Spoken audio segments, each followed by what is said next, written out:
Hey guys, welcome back to another video. In this video, you guys are going to collectively ignore the hot mess that is behind me. The Hoya cabinet is currently undergoing some maintenance, and you will see the transformation of this in another video. So everyone avert your eyes from this side of the screen. Everyone just look this way. Anyway, welcome back to another video. I am obviously doing part 2 of my bunny collab. I will link part 1 in the description below. We're just gonna get right into it because I just want to get this done. Not gonna lie, I'm gonna get this done. I have a lot to do today, and I want to introduce you to the roster that we're gonna be working on as we talk through some of Amanda's answers. So in part 1, I repotted all anthurium. I wanted to do the same for part 2 because there are some that do need to be repotted, but I am not even exaggerating with you guys when I tell you that 98% of my anthurium are pushing new leaves right now. Like, it's wild. I've never actually had so many new leaves all at once. It's crazy. So I pulled what I can, but we have a good mix of pretty much everything. So the first one is an Anthurium diabloense. I don't know if you guys have ever seen this plant before, but it is the coolest silver Anthurium out there. I'm gonna plug in a more mature photo. It really lives up to the name. It really looks very diabolical and sinister, and I really love it. Amanda sent this to me over the summer, and it came with this leaf and this one has grown in my care. So it has not been like a robust grower. Only had one leaf on it since I've owned it, but I will say that it's been pretty easygoing. It's not an anthurium that I really worry about in terms of humidity and things like that. Amanda is growing her really large one out in ambient conditions, and hers is huge. I don't really see many people talking about this plant online. I'm not really sure how available it is, so I'm not quite sure about the care and other things like that. All I can say is that right now it's living in my Millsbo wide, and the only reason it's in there is because I put all of my newer acquisitions in there. So I actually think now that this has pushed out a new leaf, and it's a really decent size, and I have some roots on it. I think it's in a mossy mix right now, which I want to get it out of here ASAP. I do think that this is ready to move onto my shelf, so we are going to be handling this today. Such a random roster, but the next one is going to be my philodendron Rio. So this is one of the last of my trailing philodendron. The only other one that I have at this point is my mycons. And I used to have so many trailing plants in general, but I've just found that now that I've kind of gravitated toward climbing philodendron and anthurium, I've just kind of lost a lot of space to put plants like this, and a lot of the trailing plants have been replaced with trailing ripsalis, which is where honestly my heart is. I would much rather have a trailing ripsalis over a philodendron. So yeah, I've kept this one just because I think of all of the, the Gabby and the Cream Splash and the Brazil, this one has always been my favorite. I can't say if maybe the Gabby might be my favorite because I've never had it. I did own a Cream Splash, and it was a little bit underwhelming for me.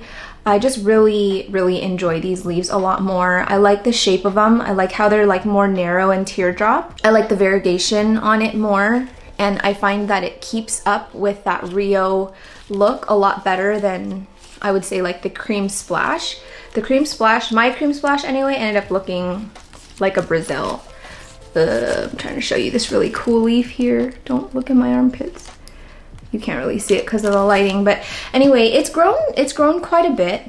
There's a few stems in here now. This started as, I think my friend Missy sent it to me as, I want to say it was a 1 or 2 leaf cutting, but that was quite a while ago, and I've been chopping it back a lot since then just because, I don't know, easier to maintain. But only now have I really started to allow it to just grow out of control. So right now it's in the tiniest little vessel in pond, so I want to move this. And I'm contemplating whether I want to keep it in pond or if I want to move it to soil, but I guess we'll decide when we get there. since we were talking about Rhipsalis paradoxa, so it's been kind of insane. I feel like this has been years of manifesting, but we finally are seeing Rhipsalis being sold locally.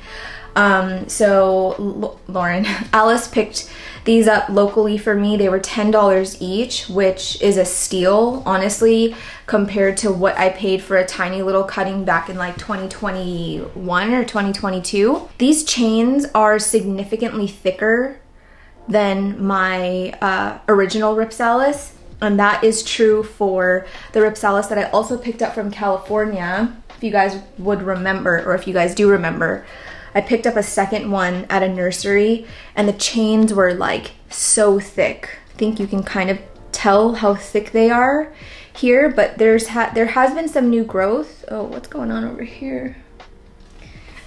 Sorry. Oh, no. So I have new growth here, but it kind of looks like something funky happened. I don't know what that's all about, but I'm gonna put my phone on do not disturb because in my last video I didn't realize that you could hear the buzzing. I couldn't hear it when I was filming, but when I was editing I was like, oh my god, I wanted to like chuck my computer.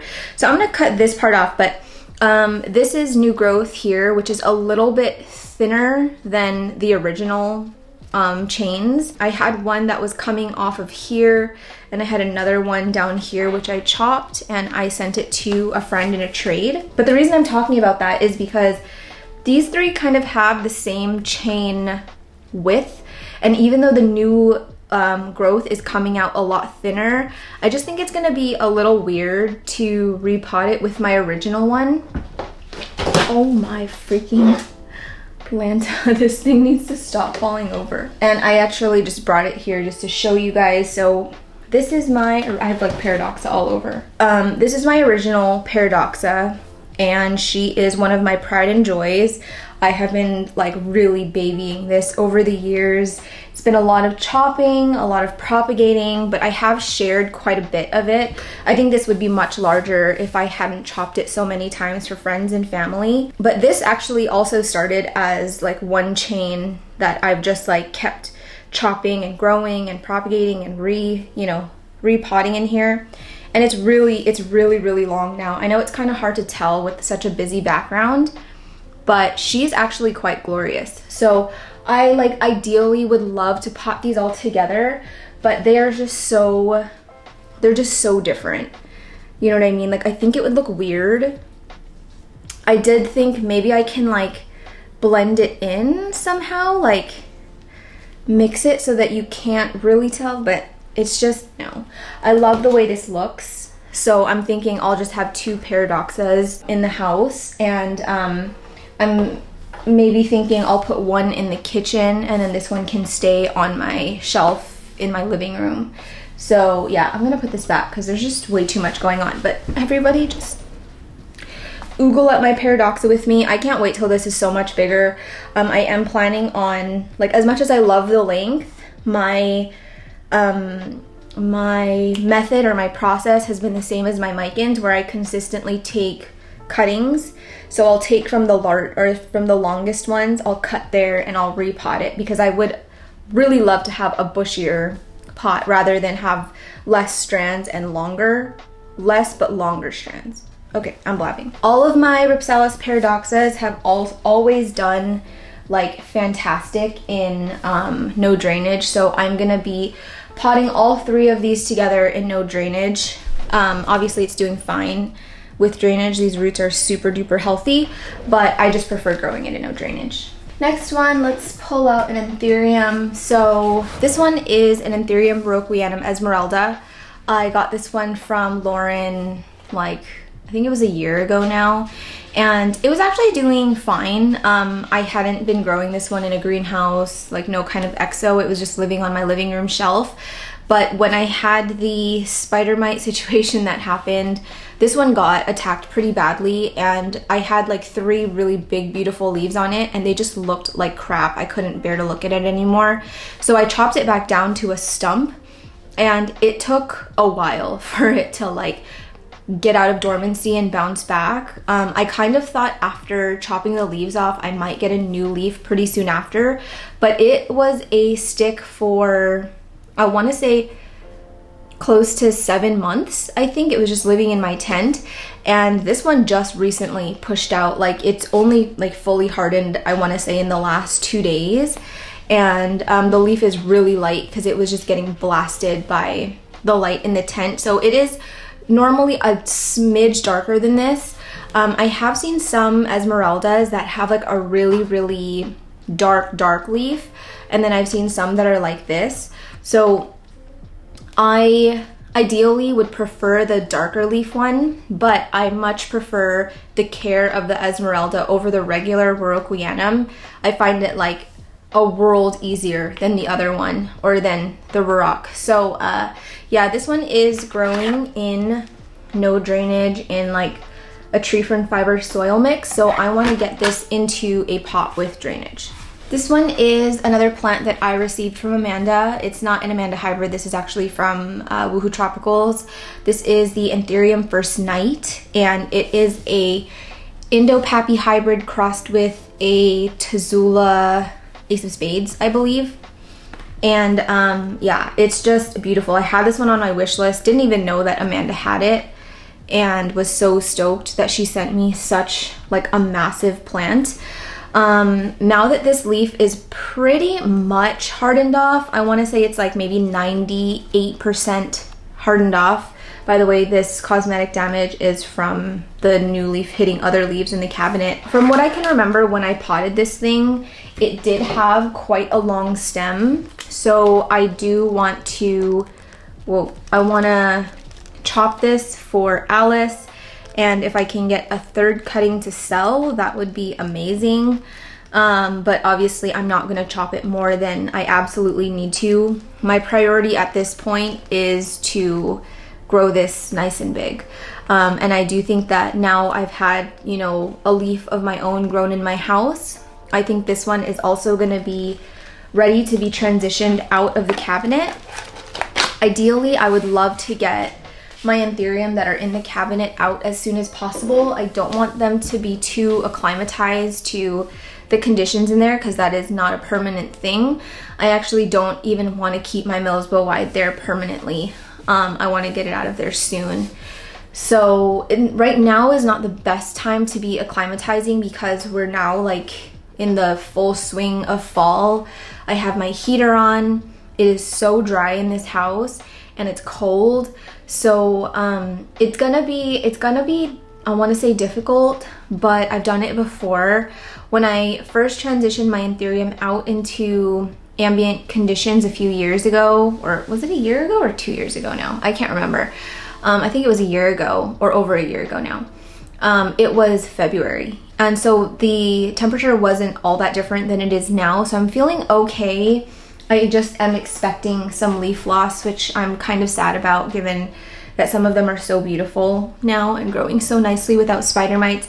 But that is just, you know, that's a sacrifice you have to make if you want to grow your anthurium in ambient conditions. Next up is, sorry, this one looks crazy. I've pre-prepped everything that I want to like use for the repot. So this one is a philodendron. It was sold as a Billietier Af, but I believe the actual name for it is Alita Red. I'm not quite sure. Me and Alice imported these a few years ago and I was absolutely in love with it. I'll see if I can plug in a more mature photo of a Billy Af Lita Red. And you guys know the love that I have for the Billy, and I think that this is just as beautiful and just as cool. But I have always struggled to grow this plant. Before this plant, because this is Alice's that she gave to me, I owned it 2 more times. So when I imported it the first time, and then it died, and then I think I got a cutting from Jing. That one was pissing me off, so I ended up selling it, and now we're back again. It's sometimes I gravitate toward plants that like I love, but they're a bit harder to care for in their juvenile stage, and so I get really frustrated and I give up. But then there's that part of me that's just like, I'm so curious to know what it would be like, you know, once it got bigger. So I'm calling this my last shot at love with this. If this doesn't work out, then I have to be done. I'm not looking for any more challenges. Honestly, my biggest challenge right now is understanding anthurium, keeping them happy outside of greenhouse conditions, and I don't need another plant that's just going to be taking up space and making me angry. So the plan is going to be to get this out of moss for one. I mean, it's super happy in moss. You can kind of see how many new roots are in there, but in general, I'm just not growing in moss anymore. And I also want to get it onto a moss pole. 3 more here. This one is an Amanda plant. So this is one of her, I think maybe the only philodendron hybrid she has. So it's a philodendron Scott Morianum crossed with a 69686, and it's just like a cool little hybrid. It's done like totally fine in ambient conditions. It's very much like a Burley Marks in that it just doesn't really require much. It does grow very fast. It has hybrid vigor, and once it got going out of like a leaf this small, it just never stopped. The only issue I have with it is keeping it hydrated. So I want to get it into a bigger pot. I actually just upsized this not too long ago, and it's already sort of outgrown this vessel. It takes in so much water even though it's not getting a ton of light. So I want to get it into something larger. I think I want to do leca down at the bottom so that I can keep some water down there as a reserve, and hopefully it'll be happier. My goal with this plant is to keep it in my bedroom because I don't really have a ton of plants in there because we just got new blackout curtains and it's pretty much closed the entire day now, day and night. So I have my Billy in there and it's doing fine, and I think that this might be another plant that would do okay in my bedroom too. So yeah, we're gonna handle this guy today. Second to last is another bunny hybrid. So this is an anthurium crystallinum luxurians. This one has kind of been slow and steady in terms of growth. I did have a lot of issues with spider mites. This one was another one that was a victim to my silica overload, fertilizer overload week, and so I had a lot of leaves that just started yellowing like this. So the main goal is to obviously just get it out of a pot with no drainage and into a pot with drainage. And this one actually dries out really fast too, because I do think that this pot size is a little too small for this plant. So what I'm moving it into is just this. I have a deli cup here that I've poked some holes, not a ton of holes, just enough to kind of like flush the water out. And then I'm just gonna keep it in this little guy. And then I have to find a cover pot for it because this one is on my shelf and I don't like keeping any ugly cups like this exposed. There's soil all over the floor from when I dropped my Ripsalis. Okay, so the final one is my anthurium hybrid that I created. I hate how the light keeps getting blown out. I showed you my other hybrid from the same seed batch in the last video, and if you can remember what that looks like. I don't know why. I think Alice was here like a month ago and she thought that they looked pretty similar, but I don't see a similarity at all. Like, they are both very like round anthurium. They take after their father in that way, but the venation is so different. Like, the other one is so dark, it's so pebbly, whereas this one is like just like so smooth and not pebbly at all. The venation is really silver, whereas the other one is more neon. It doesn't have that like protruded red booty hole sinus like the other one. This one just looks very much like a crystal mag. So yeah, I mean, this one is cool in its own way. I really like it. It's one of the strongest seedlings that came out of that batch, which is why it's so much larger. And it's been really nice and really easy. This one is in a pot with no drainage and it is root bound now. So just want to get it out of here. I'm gonna upsize the pot just a little bit and put it into this guy, and we're gonna call it a day. Okay, so I need to clean up a little bit, but before we get started, I'm gonna mix a soil batch and I'm gonna show you what I'm putting in it. Here's what I've got in my little bowl. I have perlite that is not, it was supposed to be coarse. It's not coarse, but it's fine because I don't mind that in my soil mix. Ignore any background noise you hear. Vince is taking Pudge out. So non-sifted perlite. I have biochar here. Underneath the biochar and this fir bark that you see is worm castings. And then I have some regular soil in here. So I'm gonna mix this first, and then I'm gonna show you another thing I'm gonna add to it that I have not shown on this channel before.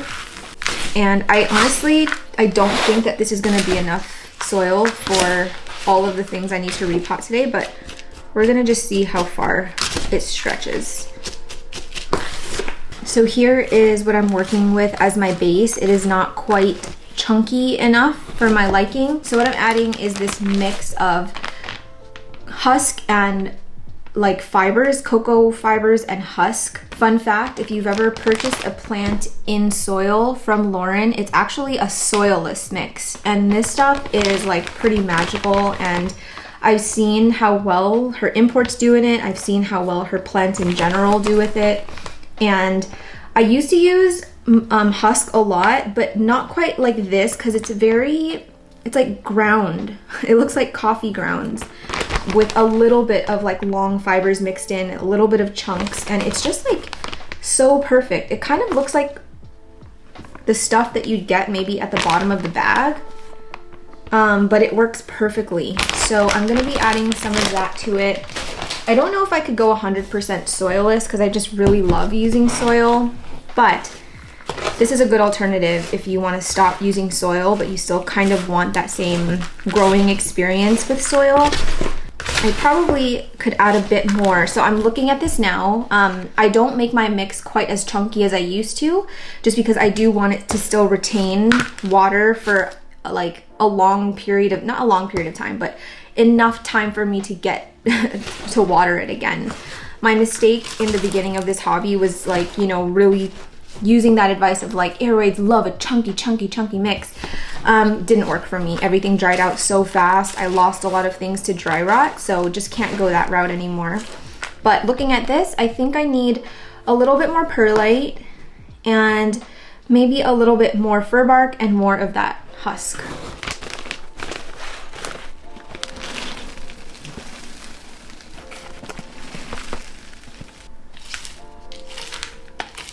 This looks really, really good to me. It smells so good. I don't know what it is, but when I mix soil and you add like the fir bark, that kind of has this like slightly minty smell to it. It's really weird.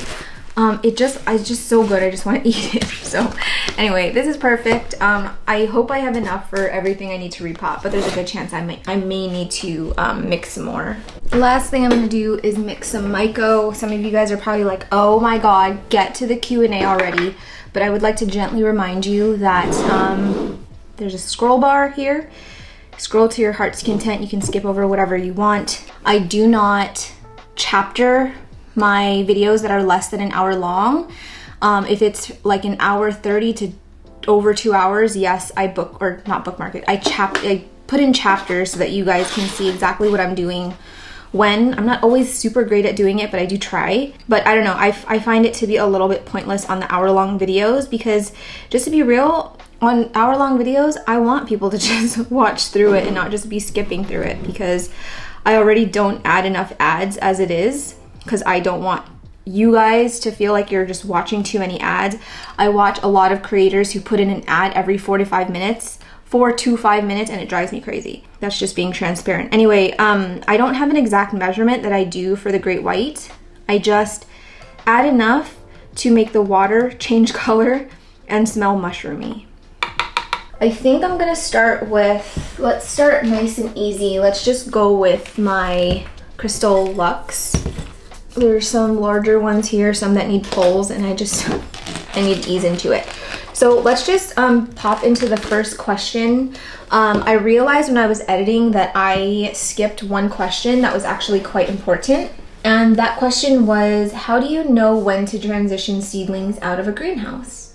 So I can't answer as far as greenhouses because I've never grown in a greenhouse, but if we're talking about just an enclosed, high humid environment, the sooner the better always. I find the longer they're used to a controlled environment with high humidity, the more fussy they can be when moved to a less controlled environment, which is why I always recommend, if you can, buy smaller plants or seedlings not even necessarily locally, but even from the States versus importing, you're going to have a lot more success.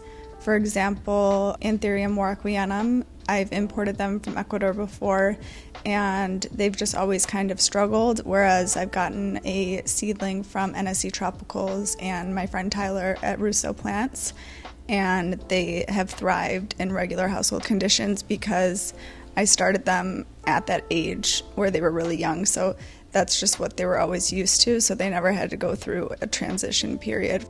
I have a few thoughts on this whole thing, so I don't even know where to start. So, okay, in the beginning, I will say, like, during my craze of just wanting to, like, hoard plants and collect plants, I just, like, the bigger the better, you know? Like, I wanted the largest one, I wanted the most mature one, and when I would go to like Ecuador shows or pop-ups, I mean, it was like I really wouldn't gravitate towards the small guys. I would always try and find the largest one.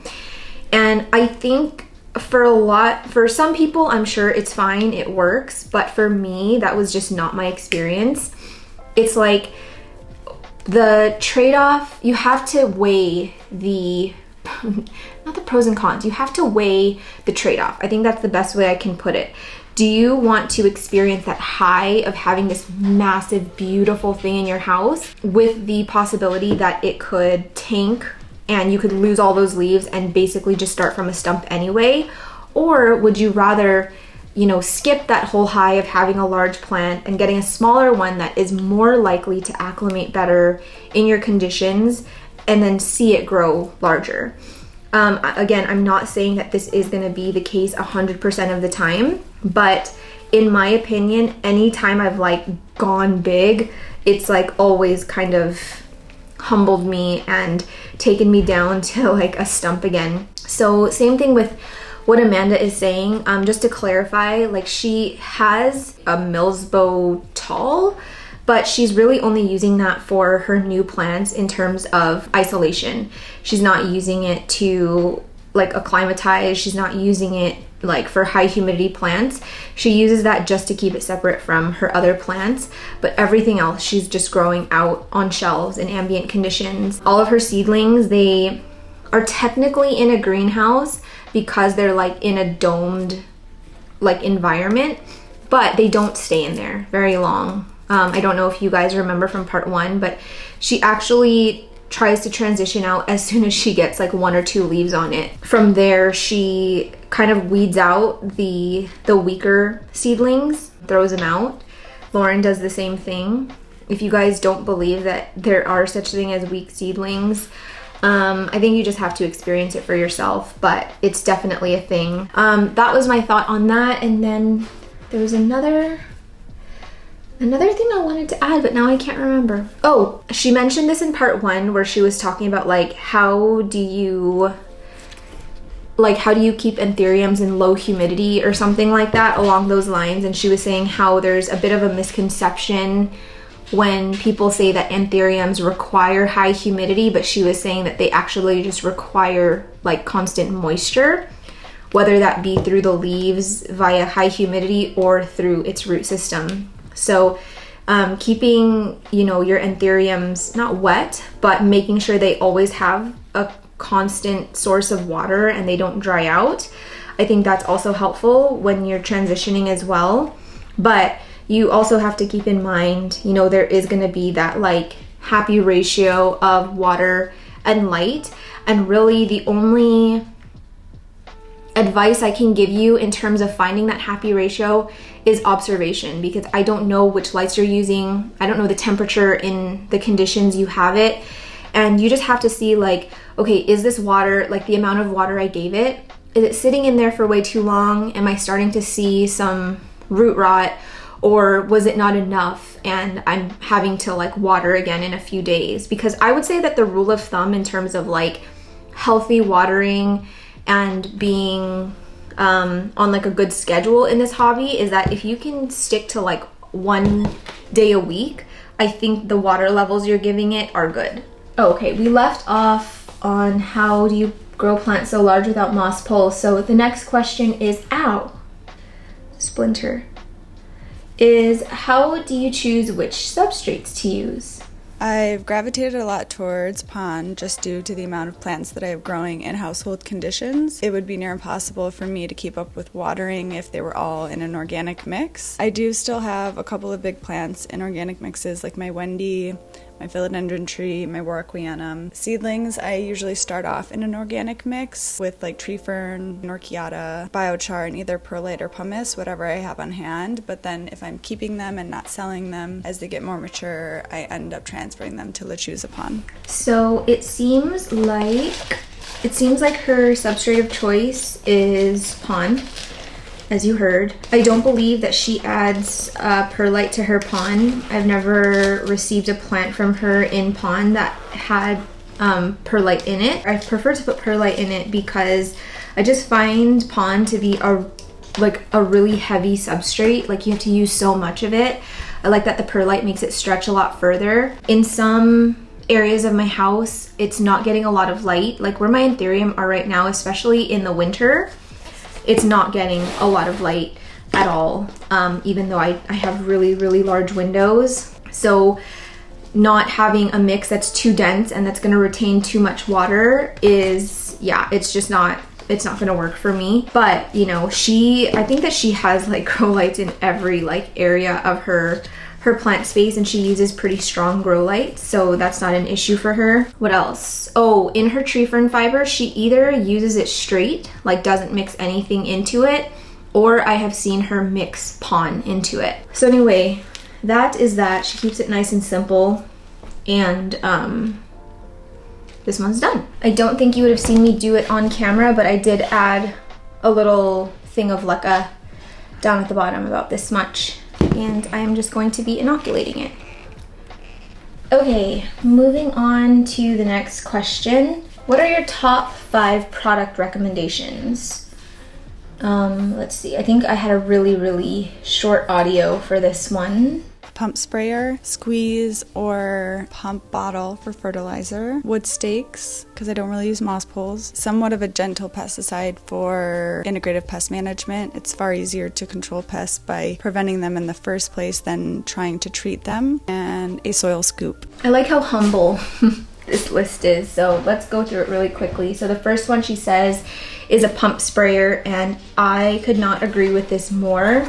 I think I remember Alice saying that she wasn't enjoying using a pump sprayer because it takes too long to water all the plants, and I'm not going to disagree with that. I think there are, like, no matter which sprayer you get, it's not going to be like a hose, you know what I mean? And obviously you don't really want it to be like a hose, but it does come out very slowly.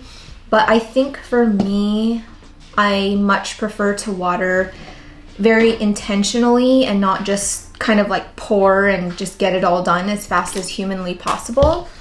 Because I'm growing so many plants without drainage, where the heck is my bowl? Yeah, because I'm growing so many plants without drainage, I do have to be a bit more mindful about my watering. I will say that there are some days where I just want to get watering done and the sprayer is just too slow. So I will go and, like, you know, fill a bucket of water and just do it with a cup or something. But especially for like my Hoya cabinet where things are arranged kind of tightly and like it's hard for me to like reach in with the cup, the sprayer is so perfect. And I also like in my exos, it's so much easier to keep my poles wet with the sprayer. Yeah, it's just something that I really can't see myself not using, because I use it both as like a thing to water my plants and then also as like a foliar spray type thing. And I just like that you can, you know, mix all your fertilizers and whatever in there, your myco, and re-inoculate things really easily. So yeah, pump sprayer, and then she said a squeeze or pump bottle for fertilizer. Also could not agree with this more. I'm finding that I'm a lot more, my god, this thing does not want to come out. I'm finding that I'm being a lot more regular with my fertilizing now because it's in a pump bottle, and I don't know if this is just a testament to me being freaking lazy. Come on. But it's just so much easier for me to like walk over to my cart, pump a few sprays into my sprayer or my bottle, whatever I'm using to water, and then call it a day. Like, I don't know why it's so much more of like a task to like grab the bottle, shake it, open it up, you know, get your little syringe thing to get the right measurement. Like, sometimes I'd be like, you know what, I'm just not gonna fertilize because I don't wanna do all that. So now my actual bottles for my fertilizers and stuff is just to refill my pump bottles. And you can see the pump bottles that I'm using in any of my cart, my rolling plant supply cart videos. Another one are wood stakes. So I don't use wood stakes at all, and I actually I despise them. I don't like looking at them. I just don't find them to be very helpful. I tried using it for my Burley Marks fantasy and just awful, just so awful. But it works for Amanda, and she usually starts it on a wood stake from what I can tell to get it going. And then once it outgrows that, it just kind of learns to support itself. She gets out her suede string and her nails, and then, you know, they're just kind of hanging off the walls. So this is, again, just really like a testament to doing what works for you, because clearly what's working for Amanda really is working for her, and it just has not been the case with me, whereas I'm more of like a religious like moss pole or like tree fern fiber pole girly. And I love seeing like the secondary roots in the moss poles, and I love, you know, fertilizing the poles and watering the poles, whereas she doesn't really use any of those kinds of poles at all. And then she says a gentle pesticide. I'm not actually sure exactly which pesticide she's using in terms of a preventative, but I do know that she's using the Captain Jack's Dead Bug Brew. I think she uses the concentrate, and she uses that as like a soak. But I'm not actually quite sure what she uses in terms of like a gentle pesticide, like what she's like spraying her plants with. But I will ask her, and I will hopefully throw it up next to me and let you guys know. This thing is actually quite root bound. I didn't know that there were gonna be so many roots in here. The next question, common mistakes growing anthurium in household conditions. Probably lacking patience. Moving a plant from a high humid environment to regular conditions, and then seeing a wonky leaf or crispy edges, aborting growth, pretty much anything other than a perfectly healthy, quick growing anthurium, and after a week or even a few months they give up. So just having too high of expectations too quickly, which Sherman surprised us all, and her willpower is strong because she can attest to the struggle, and you just really have to be patient. It doesn't really happen overnight where you take a plant out of high humidity and it thrives. You know, a couple leaves might be wonky, some might abort, some might rip. I mean, I can look around me and I have many plants with holes. I just don't really strive for perfection. If you look at these plants out in the wild, they are far from perfect. So I think it's just not really realistic, and once you do accept that, things get much easier. I love this answer.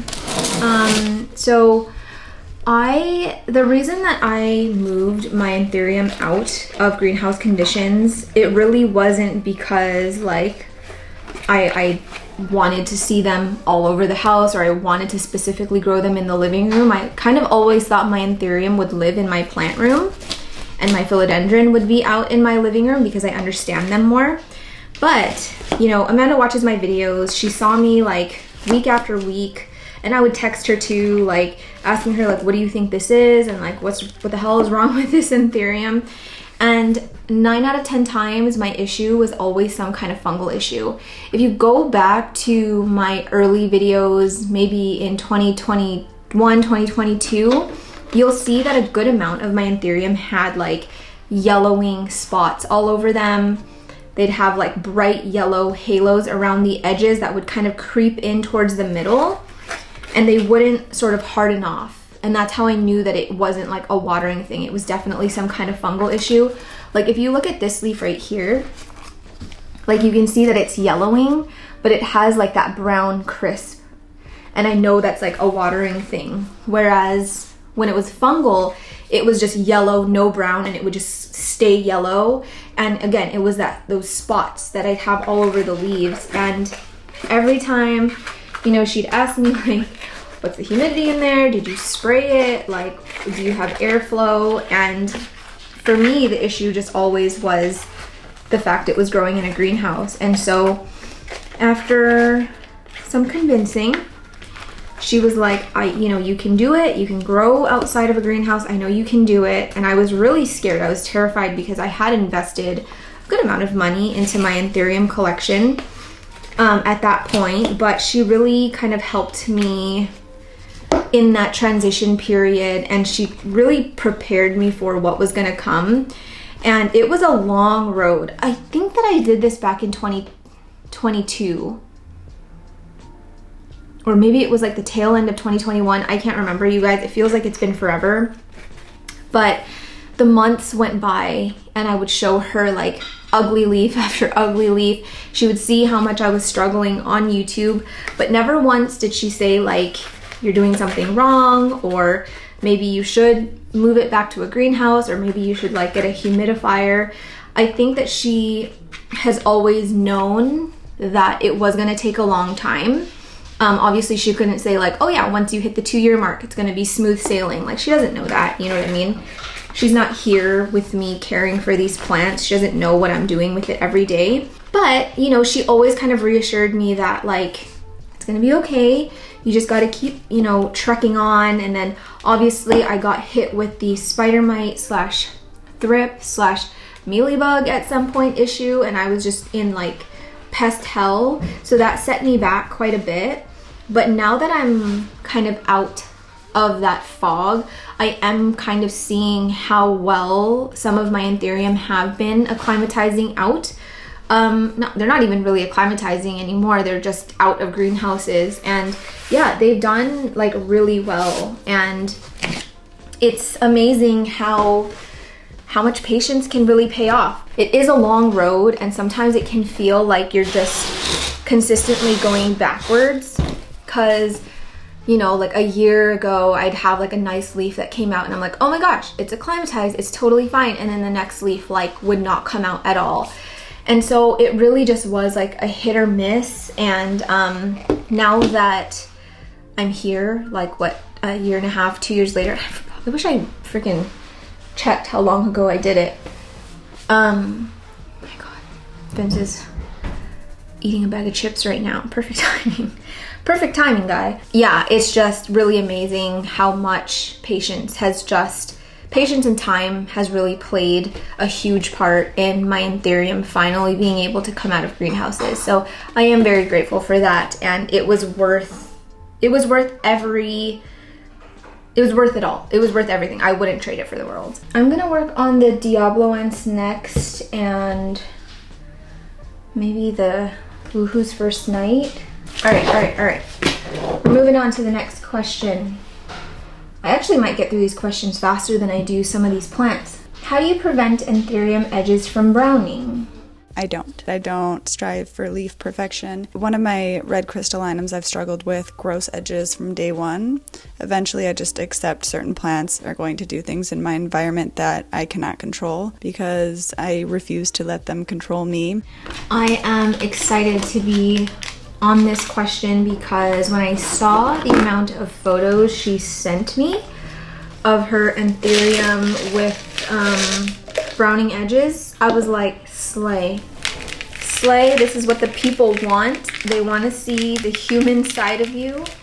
And yeah, she doesn't have just perfect plants, you know what I mean? I think we all have to like remind ourselves that most of the time on Instagram, we're gonna share the stuff that we're super excited about. We're not gonna like just constantly post plants that are struggling. I try to, but that's because that's just the, like, you know, I'm making plant content, so I kind of feel like I have to show you guys like a good array of things. But I will say that 98% of the plants that I'm showing primarily on Instagram are gonna be plants that look nice, because I don't know, it's just like my little diary of plants that I want to remember and commemorate. And I don't want to look at my Instagram and just kind of see like all my you know, all my sad plants. And that's just the reality of it. I don't think that there's anything wrong with that. But yeah, I think that this is just a reminder that even growers like Amanda, who have such beautiful plants, who's been growing plants for years, there's no secret spell or secret method where you can prevent nature from, you know, taking its course. And like she said, there are yellow leaves in nature, and if that isn't enough to tell you that you shouldn't strive for perfection, then I really don't know what is. I think that if you constantly want to have leaves that are perfect, no cosmetic issues at all, I think that you're gonna be more stressed out in this hobby than enjoying it. You know what I mean? So I do think that you kind of have to embrace when things aren't looking exactly like what you see on Instagram and whatever, and just kind of enjoy the growth no matter what. I will say that one of the things that she told me in terms of anthurium and browning edges is that, like I mentioned before, anthurium love moisture. They love water, whether that is through high humidity or through constant water in its root systems. So ever since she gave me that advice, I really don't let my anthurium dry out pretty much ever. The only exception to that is my clarinervium. My clarinervium just does whatever it wants to do, and whenever I provide that thing with too much water, not even like overwatering, but like if I water it on a weekly basis as much as I water my other anthurium, it does horribly. So I do let that one go like very short dry periods between watering, but not to the point where the roots will completely dry out. You just have to gauge it. The stem is not as long as I thought it was gonna be, but I do think I can get like a pretty small butt cut from it, so I'm gonna try and do that. I know you can't really see what I'm doing, I'm kind of far away, but I'm just gonna be taking a little chonkaroni and I'll just show you what that chonkaroni looks like. It's gonna look kind of dicey, but it is a pretty decent sized chonk cutting. There should be several auxiliary buds on this little thing. It's really tiny, but this one will go to Alice, and I don't feel comfortable taking a second cut. I do want to still keep most of this root system on here because my concern is sizing it up and not getting as many cuttings from it as possible.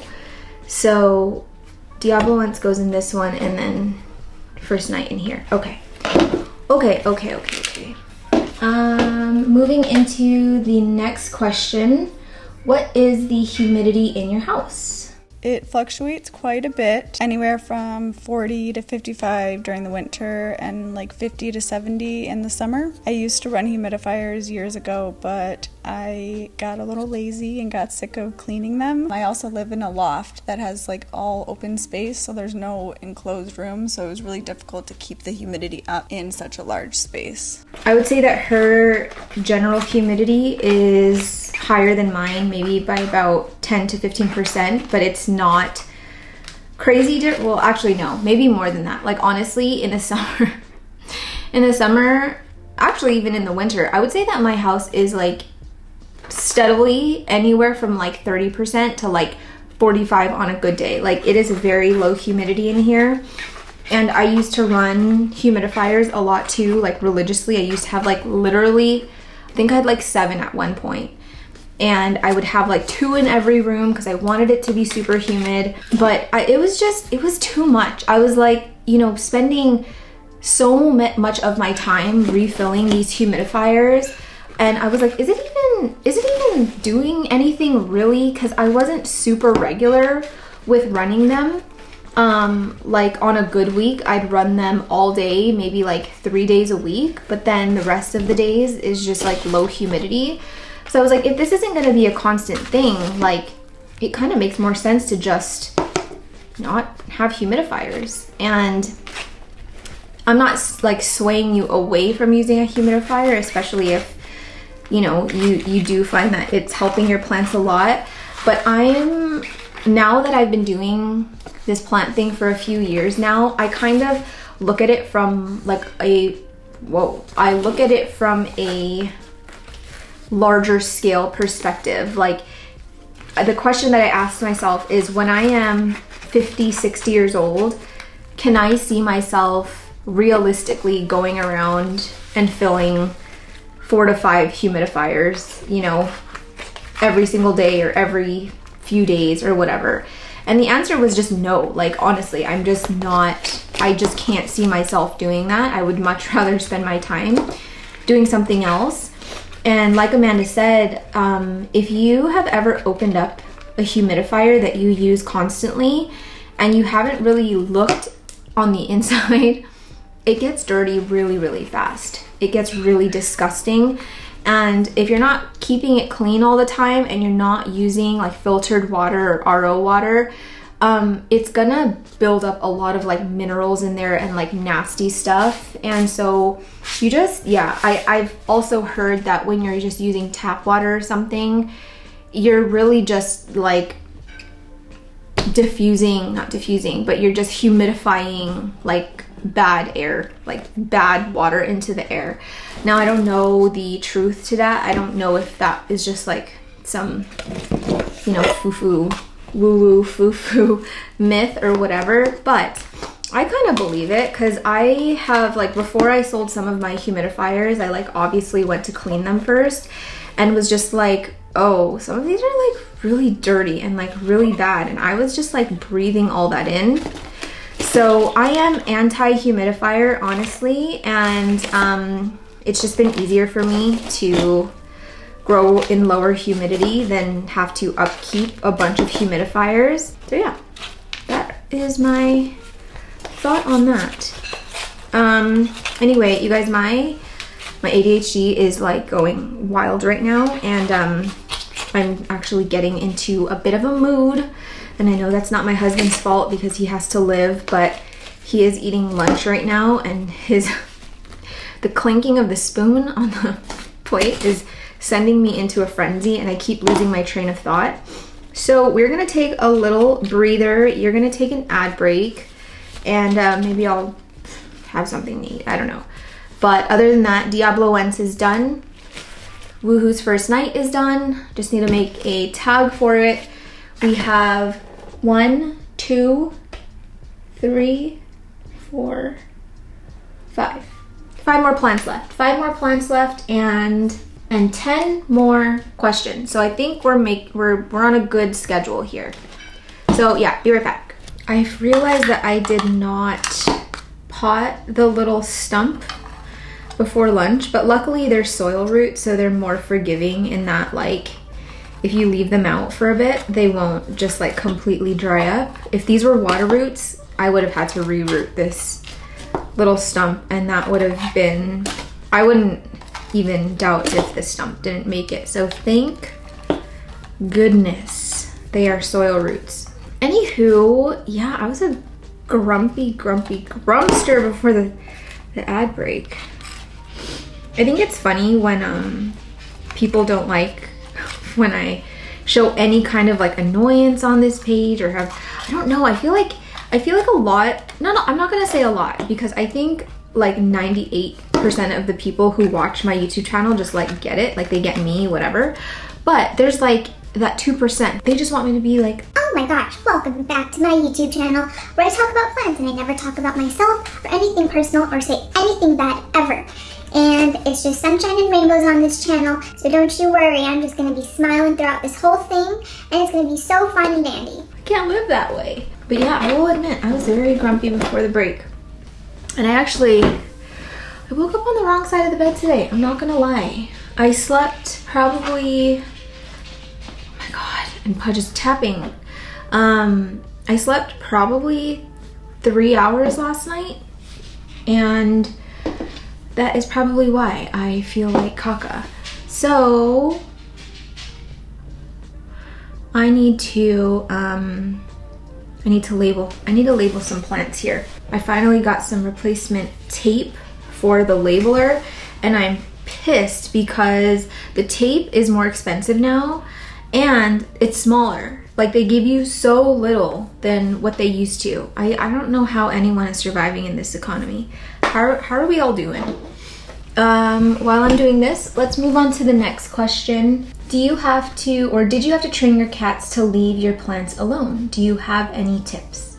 So only one of the two is very fond of the plants, especially the crispy edges. I joke and say he's trimming my plants for me. I can also confirm anthuriums are not as toxic to cats as you may hear, at least with my cat.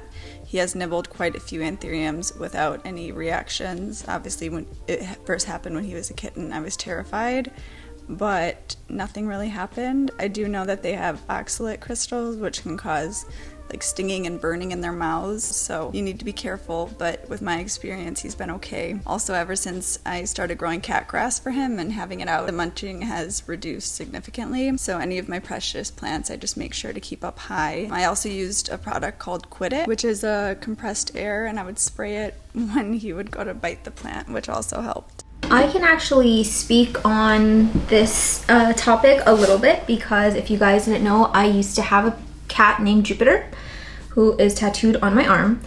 So Jupiter was a rescue. There was one day where I was just feeling sad, and I told my mom and my sisters, I'm like, let's just go to the shelter and go see the dogs, and maybe we can walk one of them and whatever. And obviously I feel like in hindsight, what a stupid idea. I had to have known deep down that there's a chance I could have came home with an animal, but I went and I was there for the dogs. I wasn't even there to see the cats, but this one cutie little kitty just kept, every time I'd walk by, she would just like reach under her little door and just try and get my attention. She wasn't doing it to my sisters, wasn't doing it to my mom, it was just me. And I freaking fell in love with her. Jupiter is like the most amazing cat ever. But because I didn't get her as a kitten, I couldn't really like train her. And she apparently, she was a stray.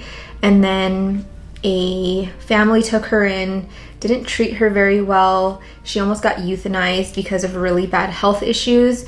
But because of how sweet she was, the primary vet at that shelter was like, we're gonna pay for all of the surgeries that she needs.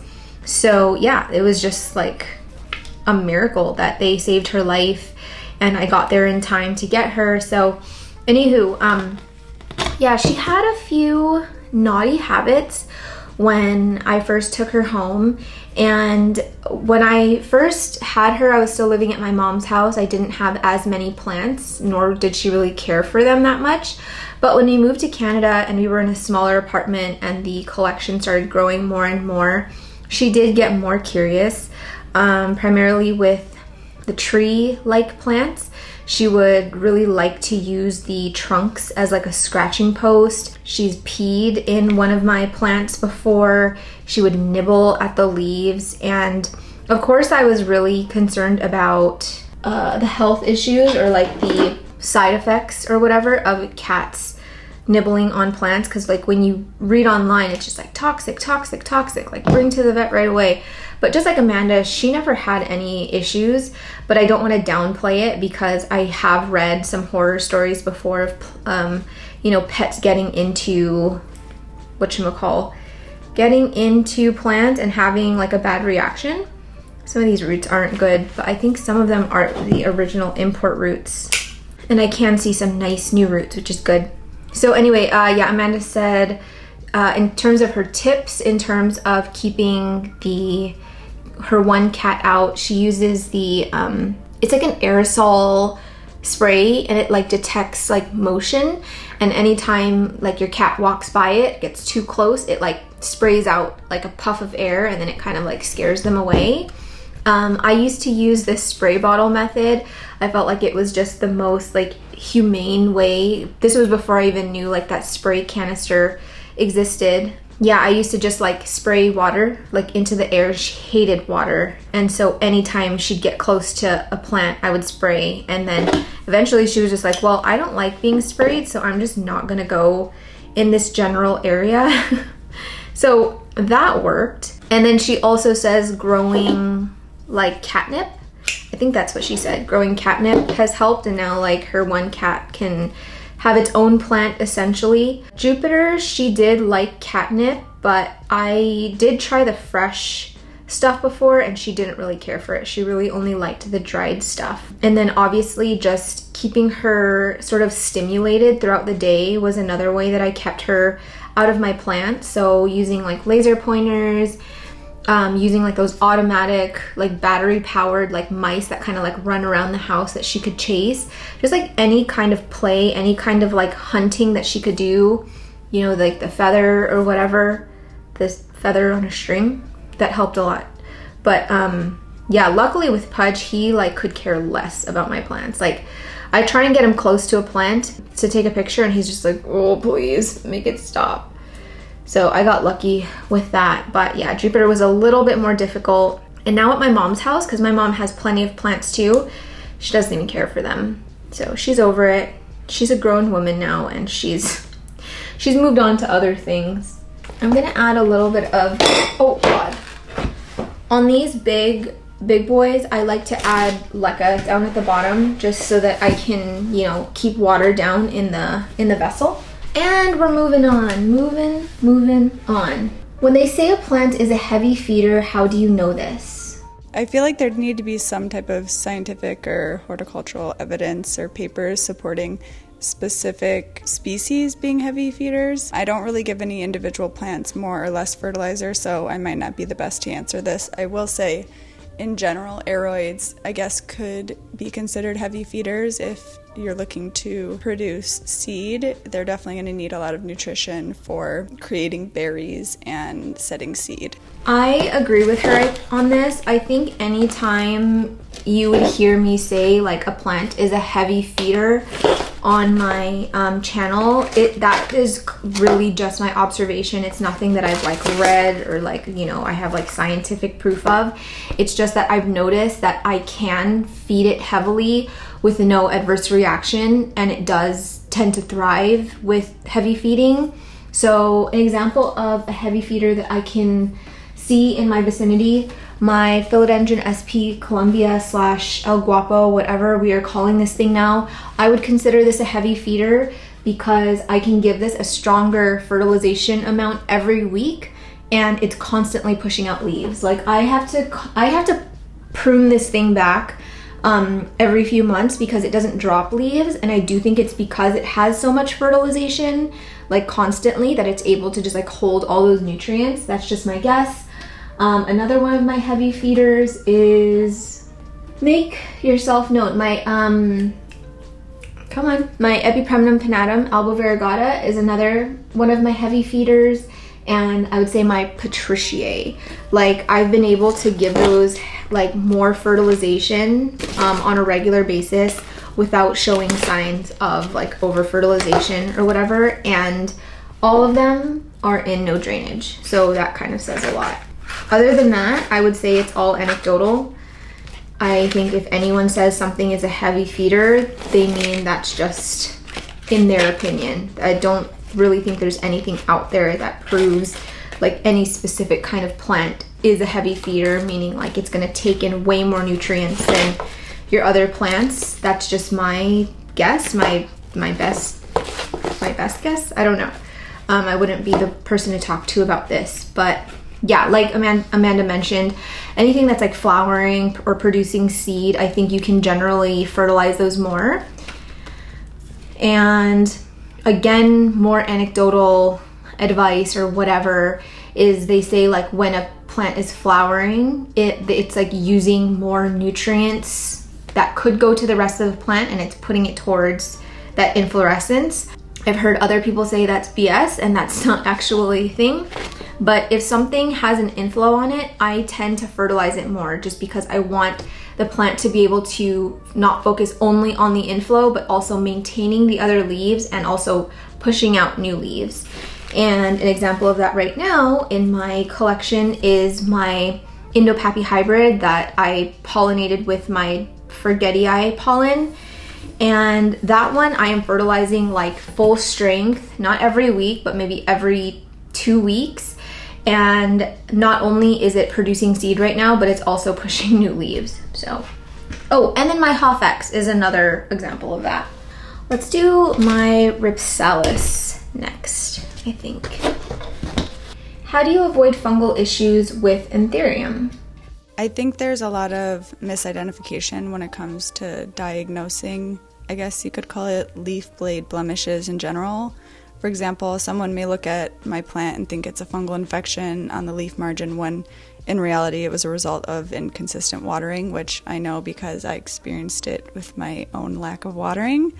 If I do suspect a fungal infection on a leaf, I will remove the leaf and carry on. If the plant is otherwise happy, actively growing, healthy root system, I don't stress too much about it. Something like even light burn can cause a necrotic spot, meaning dead tissue anywhere on the leaf, which usually will be surrounded by a somewhat yellow halo. I think that the yellow halo is what most people assume is fungal and or bacterial. In my experience, any damage to the tissue, whether it be mechanical or environmental, can lead to crispy necrotic area surrounded with yellowing. I kind of look at it like a bruise. Now, if the yellowing is spreading rapidly inwards towards the petiole, that's a whole new beast. Most likely bacteria, such as bacterial blight, which isn't as common as fungal infections, but it's something to be aware of as it can lay dormant in the plant until it undergoes some sort of stress similar to viruses. You'll know if you have a bacterial infection because it spreads like wildfire and it can take out entire collections or nurseries in a very short period of time. There was some commercial growers in Hawaii that lost entire crops of ornamental anthuriums that you could buy at the store to bacterial blight. And bacterial infections are wet-like, similar to edema, and can smell pretty nasty. I don't deal with too much fungal issues since I grow in open air, so there's a lot of air movement, fans, and opening up windows on occasion to get not only air circulation but air exchange. I think stagnant air without air exchange is where you're going to run into fungal issues. A fan in a tent or a greenhouse, some type of enclosure, is good to at least keep that air that's in there moving around, but making sure to open it frequently to allow air exchange is just as important as a fan. I think diagnosing fungal issues, it can definitely be tricky because, kind of alluding to what Amanda was saying, sometimes the physical features of some kind of like watering issue or fertilization issue can sometimes overlap with what a fungal issue looks like. For me, when I was dealing with what I knew to be fungal issues in my enclosed spaces, it's because I would notice like the fungal spots on one plant, and then slowly but surely it would spread to the rest of the plants in that enclosure. And it's almost like, yeah, it was like transferring via spore, whatever. It usually for me presented as spots. So I rarely have those issues now. The only time I have spots on my leaves, like yellow spots, is I guess if I like ding it like against something when it's emerging, but I really don't have that issue anymore. Whereas that was like my main just issue in general when I was growing in enclosed environments. And I don't want to dissuade you or make you feel some type of way if you are growing in enclosed environments, because obviously it can be done. So many people do it successfully. But again, like Amanda said, I think air exchange and just airflow in general is really important. I think that when I was growing inside of exos specifically, there just was no airflow. I don't remember ever using fans in my exos. I would just kind of rely on the little breathing holes that were made for the reptiles, but it just wasn't enough. That stagnant air mixed in with the high temperatures and that high humidity where you just have like this stale air just kind of circulating within the same space, and then you have that bacteria just kind of like circulating in that same space. It's just like the perfect recipe for like nasty stuff to form. I don't know if, I think I'm gonna need like a big pot for this. I didn't know the root systems were actually so bulky, and I don't want to clear it off any more than this and disturb the roots any more than this, because paradoxes can be a bit finicky. But yeah, I'm gonna need a bigger vessel. I have my little rock here that Alice made me over, when did she go to the UK? Was it over Christmas? My little mushroom rock. So I'm gonna keep it with this plant, I think. Something else I'd like to add on with fungal issues, and I don't think Amanda is using this because I don't think she's really ever had to, but in the past for fungal issues, I've used the Bonide brand copper fungicide, and I've also used Phyton 33. I think it's 33. And those are both products meant to combat different kinds of fungal issues. I will link what I can in the description. I can't say that I've had like the most amazing results with it. I will say that there is one time specifically where I did use copper fungicide, and I noticed that it did stop the spread of the fungal issue that happened in the tent. But you know, by then the damage had been done and everything just kind of looked like crap anyway. So yeah, if you want to check those products out, if you are dealing with some kind of fungal things, give those a try. I'm so messy here. Okay, so I have to figure out a way to get all of these to trail together nicely. Kind of sucks because it looks like my original one is a little bit darker than some of the new ones that I got, but I do think that in general this one is just going to have a bit of growing pains in the beginning. It's kind of at a awkward length right now, so I just have to like wait it out.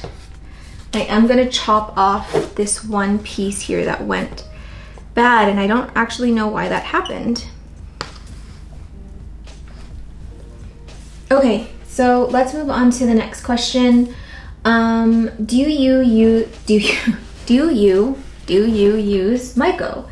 And the answer was really short, so I just will tell you what she uses. She uses TPS billions and great white, but she says she uses billions more. I'm in the same boat. I tend to use TPS billions more because that's what I was using. I think I was using it before great white, and I just have this like, I don't know, I just really like TPS brand things, and the only reason I have been using TPS brand things is because of Amanda. So that's the only reason I use billions more. I don't think that it performs any better than great white. I do think great white is a great myco, but yeah, that's what she's using right now.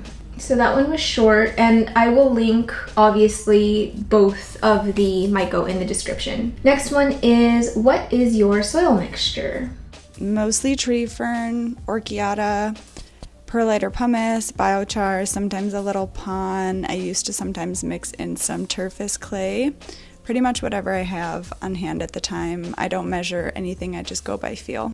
So if you guys didn't catch it, or if you guys just don't remember from part 1, I did talk about turfus clay a little bit. And turfus clay is used commonly in the bonsai hobby, and it's a high-fired calcined clay that holds a lot of water and also adds acidity to the moisture. So, not to the moisture, to the mixture. And she uses pretty much everything else that I've been using. I stopped using the horticultural charcoal pieces and I switched over to the biochar. And I'm gonna, oh my god, this fungus down. And next to me, I will throw in some few fun facts about, come on, biochar. But yeah, I just prefer it over using regular horticultural charcoal. And so that's what she uses. She uses a little bit of pon in there and some perlite, some orchiata. I don't really use orchiata in my soil mixture anymore, mostly because it's expensive. And I'll really only use it if it's on like a very high ticket item. But for something like this, I would not be using orchiata. The bags they're just insane. They're just way expensive, and it doesn't stretch very far if you're gonna be using it in big batches of soil. So I'd much rather use something like fir bark. But again, I do have moments where I splurge and I'm like, you know what? You're a very expensive plant. I'm gonna give you some orchiata. This is very tricky. This is like a waterfall. I think this is the best it's gonna get. she looks bananas. I have never used turfus clay before. I have been kind of curious on how it would perform, but I think the plants that I would want to use it for are my anthurium, because I don't want the moisture to run out in my vessels ever, really. But because of where they are in my house and because they don't have a ton of light on that shelf, I'm a bit hesitant to add anything that would retain moisture for longer. You know, there's a reason why I add perlite to my pond, why I'm adding lots of perlite and amendments to my soil, and that's just because I am taking into account that I don't really have strong grow lights out there. In the summer, I'm not as worried. It's not like it's getting direct light all the time, but it's like bright enough throughout the day where I feel like it's at least gonna be photosynthesizing, and like, you know, the water is gonna be used in a reasonable amount of time. But if anything, I would actually feel like, I feel like the turfus clay might be good for Hoyas, because my Hoyas dry out so fast, and I know that they actually like being dried out for periods of time. But there are like so many times like throughout the month where I just completely forget to water my Hoyas, because they're kind of last priority to me, to be honest. And because they're so low maintenance in a way where like I don't need to fertilize them a ton, don't need to keep up poles or anything, I just kind of forget about them. But in forgetting, I also forget to water, and some of them just dry out so badly. I feel like the last time I checked, it was kind of pricey, so maybe that's why I opted to not get it. But maybe for experimental purposes, call it a write-off, and might experiment on it with my Hoyas. She's done. She looks she looks kind of bananas from the side. She looks somewhat okay from the front. Oh my gosh, it's so funny. This is the funniest thing ever. I am just waiting. I'm just gonna wait till it gets heavier and they fall and drape nicely and they get longer. But you guys, this looks like a thing of nightmares.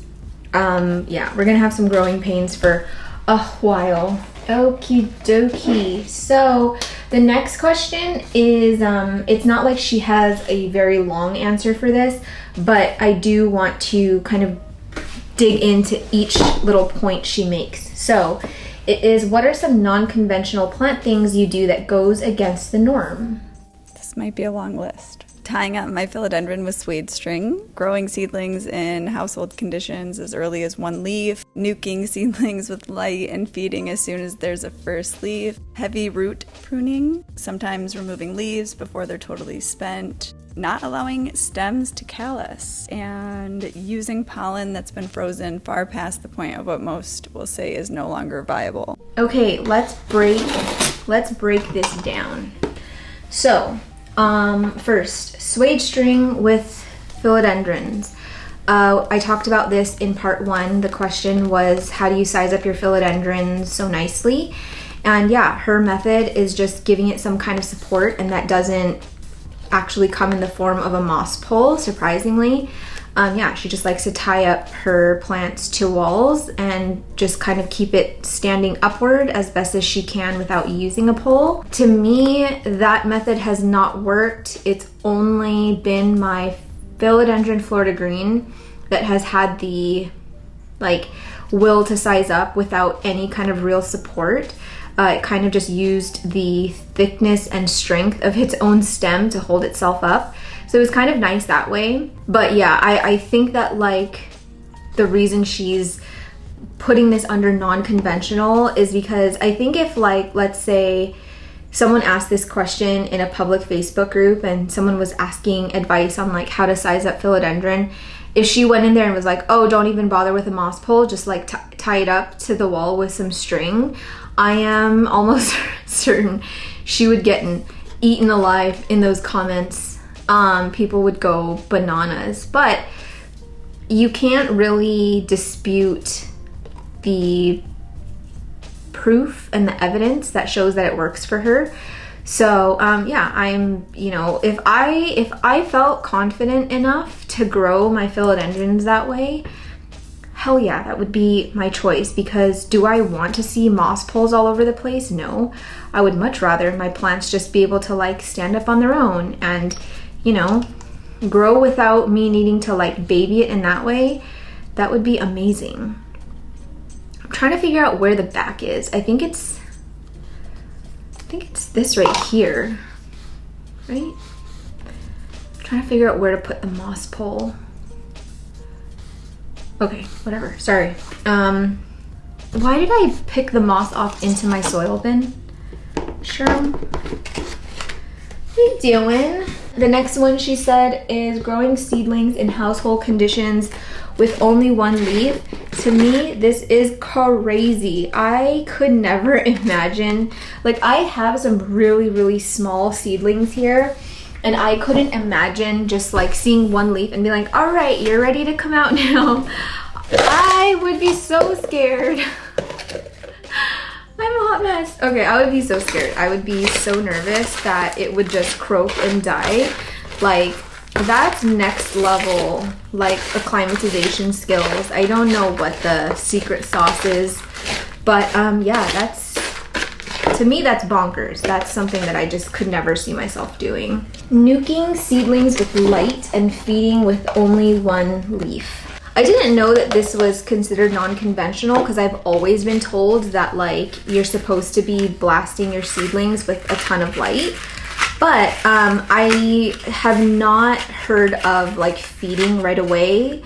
I personally wait until it has maybe like 2 or 3 leaves or 3 or 4 leaves until I start feeding. But considering I have very little experience growing anthurium, I would much rather take her advice. So now with my small seedlings and things that I'm literally starting from seed, I am fertilizing it as soon as the first leaf pops.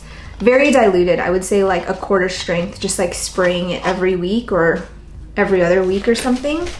But I'm not gonna go back to what I was doing before, where I would wait for like a few leaves to pop before, you know, I did something with it or I fertilized it. So here's what I need to do. This is giving me the ick. What I'm gonna do is take this bamboo stake and I'm gonna stick it through here and get it situated into here so that it's actually stable. And then I have my 1/2 inch Hugo's Amazing Tape, and this is when this size comes in handy. I mean, obviously you don't need to buy both sizes. Like it comes all the way, I think it goes from a 1/2 inch to 2 inches. Like you could literally just buy like the 2 inches and then just cut them as you need it, like I do with Velcro tape. Ow. But I want to get this secured to this pole right away, because honestly in the past I've like said like, oh, I'm just gonna wait until this plant has like bigger leaves or like a longer stem to get it on a pole. That has not worked well for me. Anyway, heavy root trimming. This is one that always gets me haters on YouTube. Anytime I chop off roots that are perfectly like healthy or on new imports, I just get the whole, you don't know what you're doing and those poor plants, like they're perfectly healthy and you just chop them off for no reason. I'm not even gonna get into it with you guys. Like, I think those who have been in this position where you have cut off roots and have seen that it's perfectly fine and you get the roots that you want, you just realize you're just like talking to a brick wall. It's like, what's the point in trying to fight that battle if they don't want to listen? Like, I'm not here to convince you to do anything with your plants. I'm just telling you what I do. Like, yes, the people that watch this channel, like, of course I want your plants to thrive, but I'm not gonna do it at the expense of getting into like a full-blown argument or you like insulting me and having to be like subjected to your unwarranted opinions. So I'm a root trimmer. I love root trimming, especially on new imports. If I so much as don't like the color of the root, I'm chopping it off and no regrets. I don't care. Same thing with cutting off leaves before they're dead. This is not something that I would have done really commonly before, but now with the whole like pest thing, I definitely am more inclined to, this is crooked, I'm more inclined to chop leaves off just because it's easier to, you know, wash leaves and treat them when they're less bushy.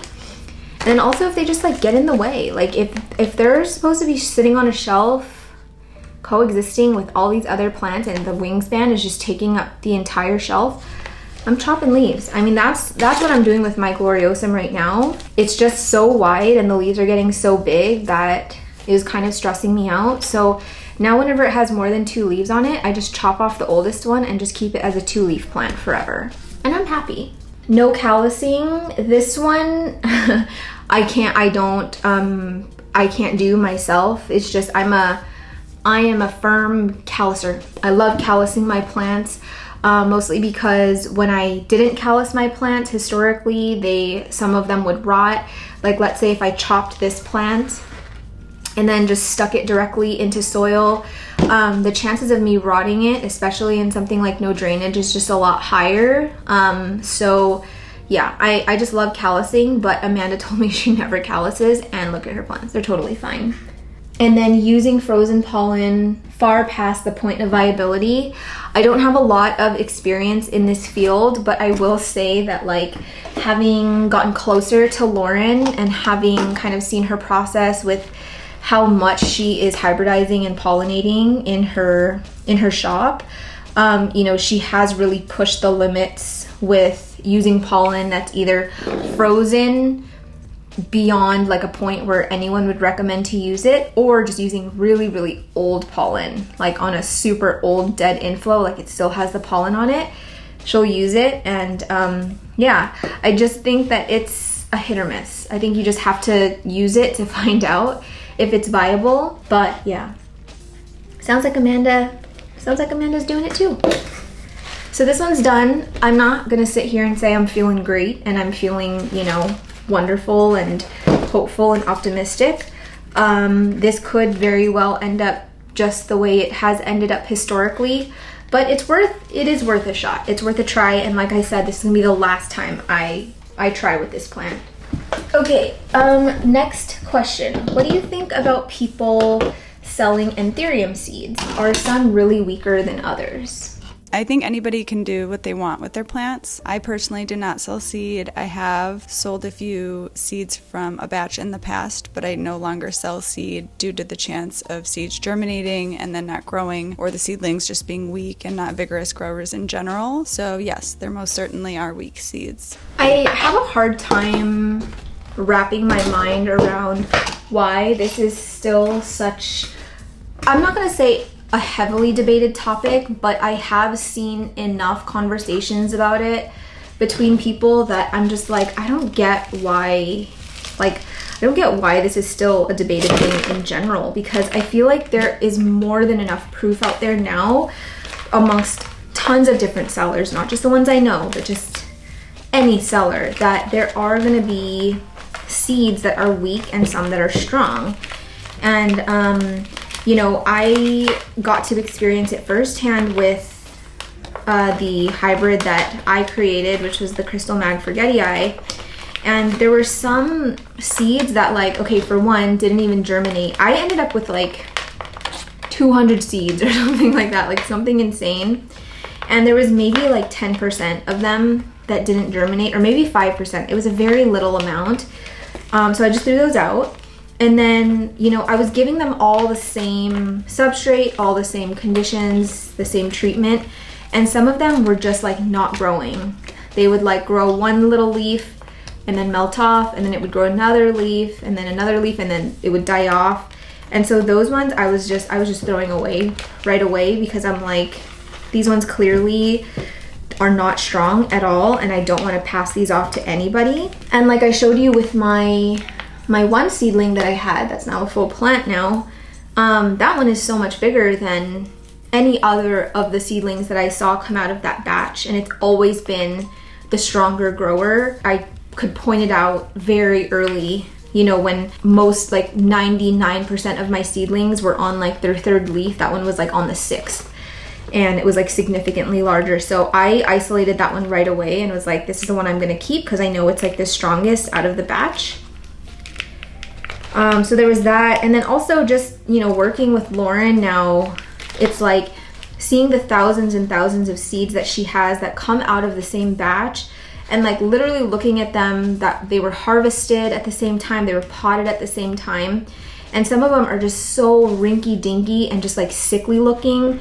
And then some just like look like full seedlings now. And so obviously it would be nice to be able to get money for every single seedling that germinates, but she throws away the ones that are weak because she doesn't want those going out. And I think that's just like good selling practices on sellers. I don't think there should be like a rule that sellers should throw out weak seedlings, but I do think it would be nice to at least be warned that it was a weaker seedling, because if you just pass that off with other seedlings that were stronger, and like, let's say me and all my friends got seeds from that batch and the seller knew that one of them was like, you know, visibly weaker, then for me, if I had that weak seedling and then I see all my friends who have these like big gorgeous plants and I'm like doing everything right, so it seems, and it's still not sizing up,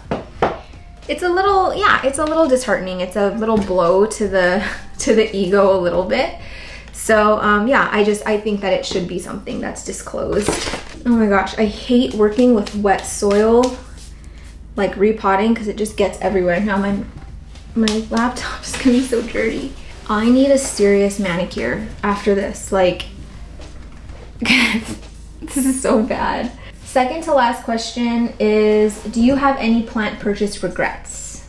Anthurium X-ray from Jay Vanini. The fact that I spent the amount that I did on a seedling with not even knowing what one of the parent plants was due to him not releasing the information goes to show that I got a little caught up in the hype.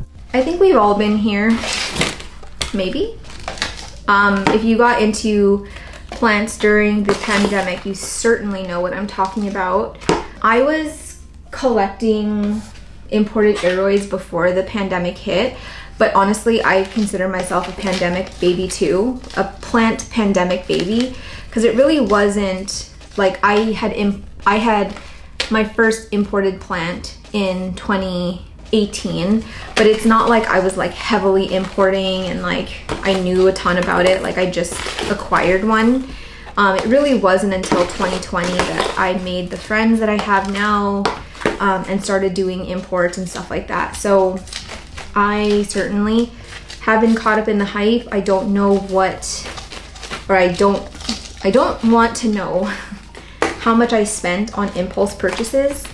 I really don't want to know. Sometimes like our friend like group chat, like we'll pull up a random receipt like, oh my gosh, look how much we paid for this when we imported it in 2020. And then I'll just like cry a little bit inside. I paid $350 USD for my Patriciae. And if you guys remember what it looked like, it was a rinky dinky little thing. The biggest leaf was probably this big. And now you can get a patty, like a huge patty, for basically nothing. So, do I have regrets? Yes, I certainly do. But there's nothing that, you know, I can do about it now. So it's just a learning lesson. I had just enough soil to repot this guy. And I think that's all she wrote. That is all she wrote. Okay, I'm gonna clean up my hands and then we are gonna get into this last question. Oh my god, these freaking fungus gnats. Come on, I gotcha. Come here, come to mama, come to mama. Oh, God help. So the last one is not really a question that she has to answer, but someone just said, can we see some of her plant setup at home? So I'm just gonna throw in a few photos here, kind of showing you what her setup is like in her little loft. Again, she's just shared what she's comfortable with. I do also have some videos. But yeah, for the most part, her space is just kind of like one big open space, and she does have a bedroom. And she also has a plant room. But for the most part, it is very open. And so I do think that it's kind of, it's maybe not a challenge, but kind of a challenge to get that many plants in a space looking cohesive, especially if you only have windows on one side of your house. And that certainly was the case for me in the unit that I was in before, the one that I'm in now. I would really have to be smart about where I was putting things and who was gonna get real estate in front of the window and where I needed to place grow lights. So I think that, you know, she's done the best that she can with the space. Her plants are obviously thriving in the setup that she has it in, and I think that's one of the fun but sometimes frustrating parts about this hobby, is just trying to get those conditions right, playing around with different lights, playing around with different kinds of shelves. And it can get kind of pricey when you're trying to sort of fine tune things. But I think once you kind of find that like perfect setup for you and the plants that you have, it's just all worth it.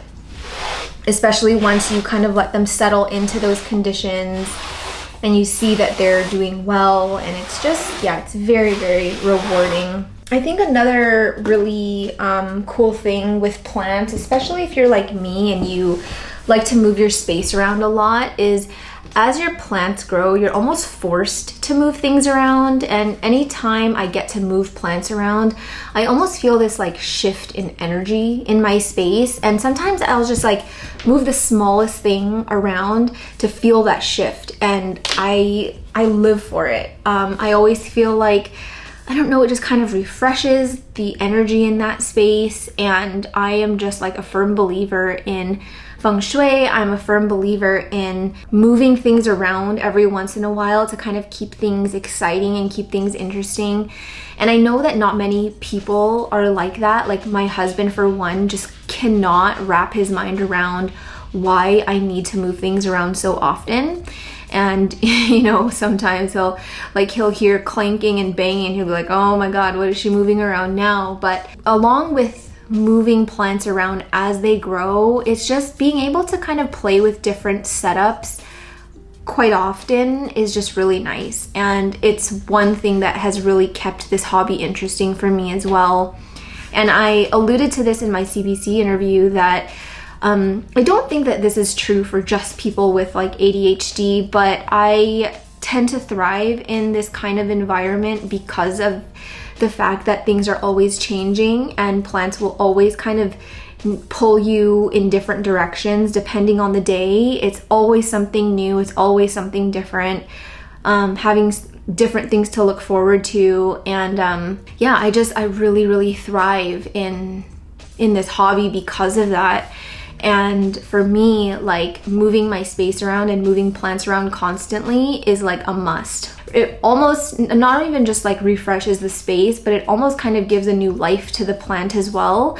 Like my gloriosum that's kind of just been hidden on my living room shelf hasn't been getting like a ton of love from me, but I recently moved it into an isolated spot, and now every day I'm just kind of like enjoying each of those leaves, and I get to appreciate it more. And that's actually my plan for this weekend is I ordered a new shelf. I've been waiting for a shelf to come back in stock, and I'm finally getting it today. And so I'm gonna be moving around my living room space again. Not the whole space, but just like the plant wall area. And I'm just gonna kind of give it a little facelift. So I am looking forward to that. But anyway, other than that, those are all the questions from Amanda. I hope that this part 1 and part 2 kind of scratched that Amanda itch for you. I know that she can be kind of mysterious, but like I said in part 1, she's just very private. She just likes to keep to herself, and She really does get to sort of enjoy this hobby in secret, I guess.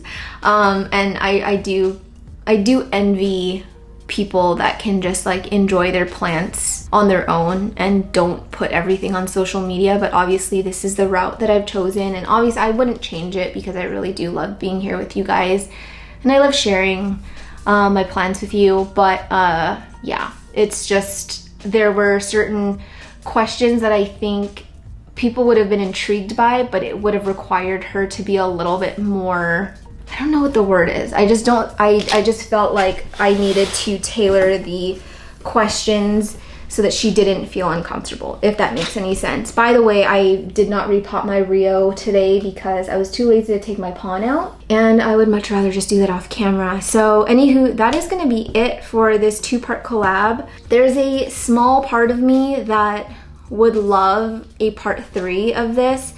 Maybe not doing such generalized questions, but really getting like into the nitty-gritty of like, how do you specifically take care of this kind of plant? And sort of like digging in a little bit deeper. I just don't know if she'd be up for it, but if she is, I'm game. But I hope you enjoyed this for now, and don't forget to give Amanda a follow on Instagram. Thank you, Amanda, for doing this with me. It was really fun, and I am honored to be the one to get some of your plant advice and plant wisdom out into the world. I hope you guys got something out of this. And yeah, if you liked it, please don't forget to give it a thumbs up, and I will see you in the next one.